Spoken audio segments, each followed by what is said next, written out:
Welcome to Take Charge with Dr. Chichi, where nurses take control, break barriers, and build a future of financial freedom and career success. Whether you're burned out, ready to level up, or looking for the blueprint to thrive, you're in the right place. It's time to lead, grow, and win because your future starts now. Here's your host, Dr. Chichi. Hello, my friends, and welcome to another empowering episode of Take Charge with Dr. Chichi, the show where nurses and healthcare professionals reclaim their peace, power, and financial future. Whether you're feeling stuck, overwhelmed, or ready to take bold steps forward, this space is for you. Let's grow, lead, and thrive.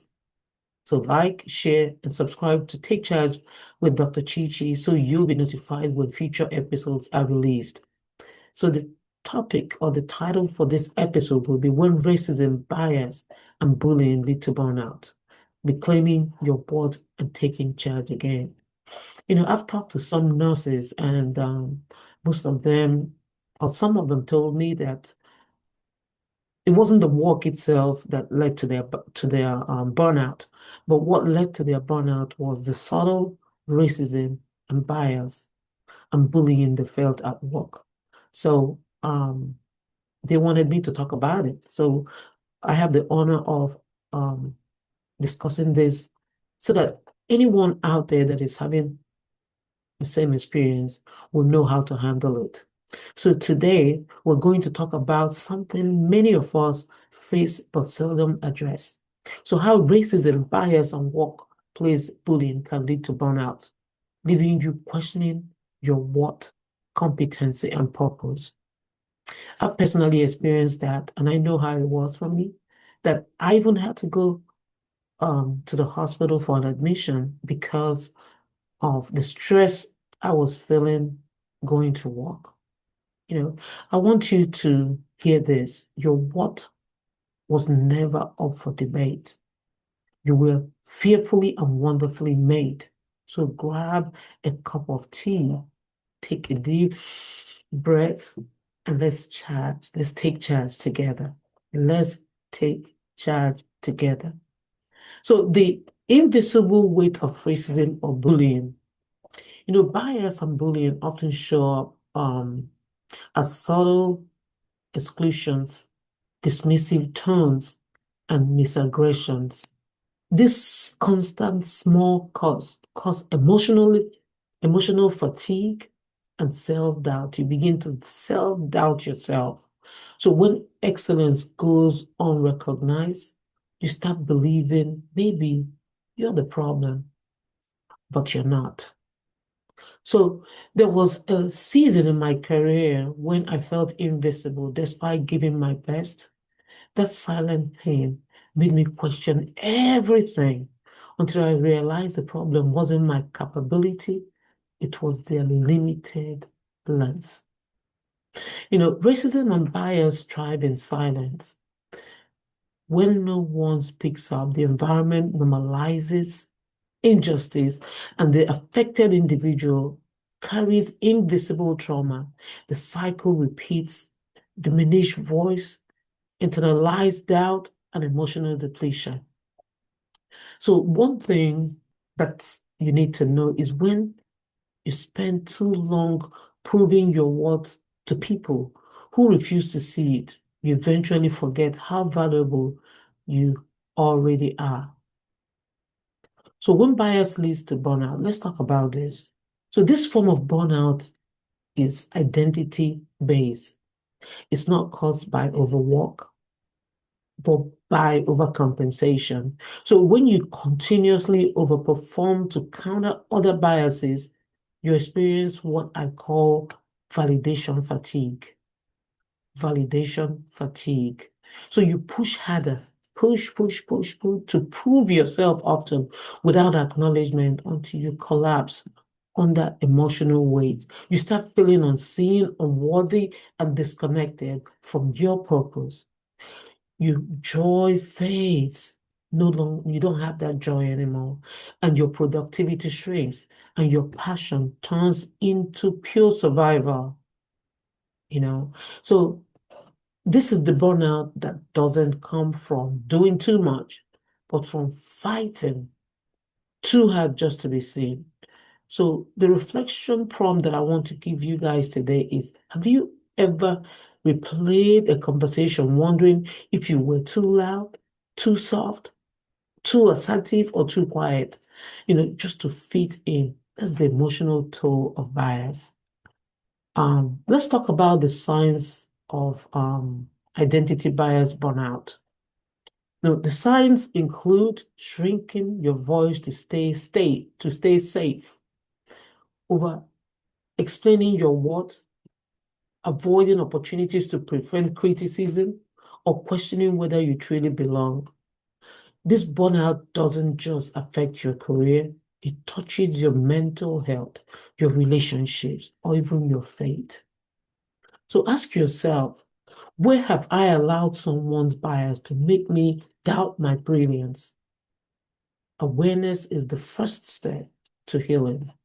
So if you can honestly ask yourself this question, that awareness is the first step you need to heal. So I have this take charge framework that can help you reclaim your worth. The first one is, first of all, that's step one, name the harm. And then step two, reaffirm your identity. And number three, set boundaries and seek support. And then rebuild confidence, which is step four, through action. Rebuild your confidence through action. Number five, heal in community.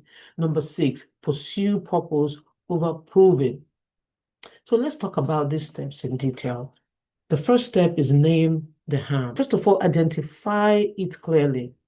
Is it racism? Is it bias? Is it bullying? Not personality conflicts. Naming it gives you clarity and courage. Just find out what it is. And then that takes us to step two, which is reaffirm your identity. So remember your worth is divine, not dependent. Speak daily affirmation. I am qualified. I am capable. I am chosen. I'll repeat that again. I am qualified. I am capable. I am chosen. Just reaffirm that. Those affirmations will speak positive to your soul. And then step three is set boundaries and seek support. So boundary protect your peace. Document, report, and find mentors or allies who validate your truth. Surround yourself with positive people. And then step four will be rebuild confidence through actions. So enroll in class, lead a project, or pursue creative outlets. Every action rebuilds confidence. For me, what I did was go out there in the community to help. And through helping, people see your good work and you give back to your community and you lead in your community. So you're not trying to keep on validating yourself to people that don't appreciate it, but you give back to people that appreciate it. So build your confidence through action. And then step five will be heal in community. Surround yourself with supportive, faith-filled people who encourage you. Healing thrives in connections. Network. Network. Step six will be pursue purpose over proving. Stop chasing validations because you chasing validation, they will never validate you because they don't know your what. So start walking boldly into purpose. You are here to shine, not to shrink. So shine, spread that wings, fly, and pursue your purpose. And then one of the reflections that I want to give you guys today is, I always reflect on this Bible passage, which is Isaiah 41:10. It reminds us that it tells us, fear not, for I am with you. Be not dismayed, for I am your God. I will strengthen you and I will help you. And whenever I think about this Bible passage, it empowers me. You know, God has already validated you. You don't need human approval to fulfill a divine calling. What you meant for harm or what was meant for harm, God will turn for elevation. So as people are trying to put you down, God keeps on taking you up. So you have to realign yourself with God's purpose. Because I remember Jeremiah 29:11. I always remember that Bible passage. It said, "For I know the good, I know the plan I have for you, plan of good and not of evil." So if God have good plans for you, and there's this song, when Jesus say yes, nobody can say no. People try to bring you down, but God keep on taking you up there. So I want you to tell yourself, I'm not a victim of bias. I am a vessel of purpose. I am not a victim of bias. I am a vessel of purpose. I walk in confidence, grace, and peace. I'm going to repeat that again. I'm not a victim of bias. I am a vessel of purpose. I walk in confidence, grace, and peace. So take a moment to reflect. First, where have I allowed someone's bias to redefine my self-image?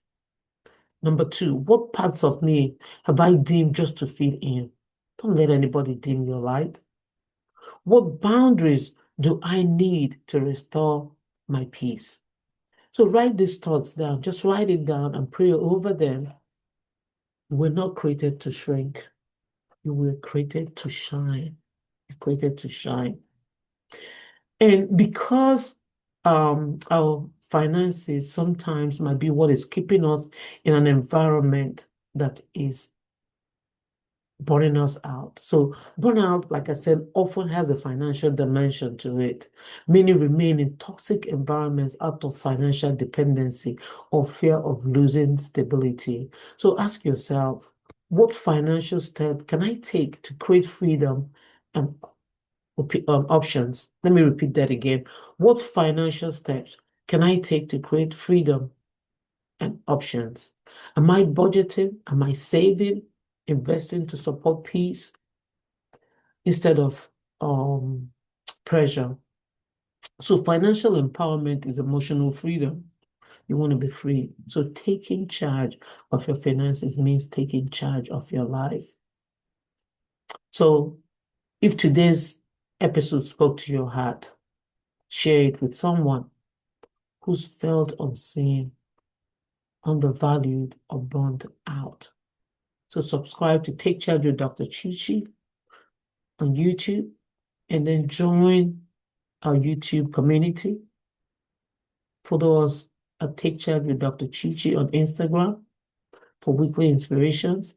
And then remember, your worth is not defined by one's bias or opinion.